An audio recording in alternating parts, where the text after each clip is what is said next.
Hello, আসসালামু আলাইকুম। এই পর্যায়ে আমরা দেখব গুগল শিটসে কিভাবে মোটের শতাংশ আমরা হিসাব করব। ওকে? আমাদের যে সিনারি হলো আমি জানতে চাই যে ২০০ এর মধ্যে ৪০ কত শতাংশ? ২০০ এর মধ্যে ৪০ কত শতাংশ? ঠিক আছে?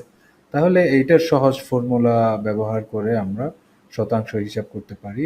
তাহলে ফর্মুলাটা হলো ২০০ এর মধ্যে ৪০ কত শতাংশ? তাহলে আমার ফর্মুলাটা হলো আমি অ্যা আ আ ২ টা ভ্যালু ও ছোট যে ভ্যালু A থেকে ভ্যালু B অ্যা আ ডিভাইড করে ১০০ দিয়ে গুণ করলে আমরা আ আ শতাংশটা বের করতে ফেলতে পারি ইজ ইকুয়াল টু আমি এইটা দিয়ে আমি ডিভাইডেড বাই এইটা ওকে। আমি এটা ফার্স্ট ব্র্যাকেটের মধ্যে নিয়ে যাব এবং আমি এইটা ১০০ দিয়ে মাল্টিপ্লাই করব। আমি রেজাল্ট পাইছি 20, দ্যাট মিনস 20% বা 20%। ৪০ ৪০ ২০০ ২০০ এর মধ্যে ৪০ কত শতাংশ? 20%। ঠিক আছে?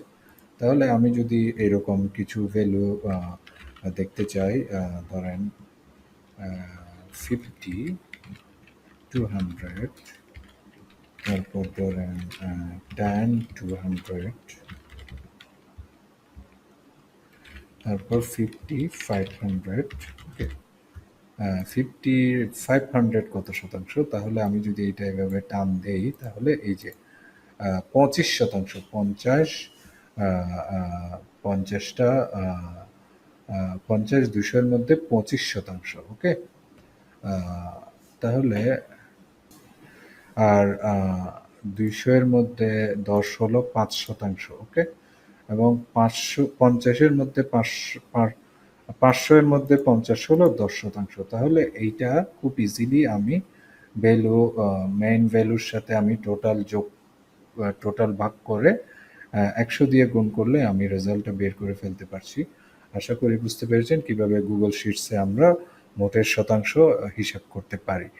তাহলে আ আ আজকের ভিডিওটা এই পর্যন্তই। নেক্সট ভিডিওতে দেখা হবে ইনশাআল্লাহ। সে পর্যন্ত ভালো থাকুন। আসসালামু আলাইকুম।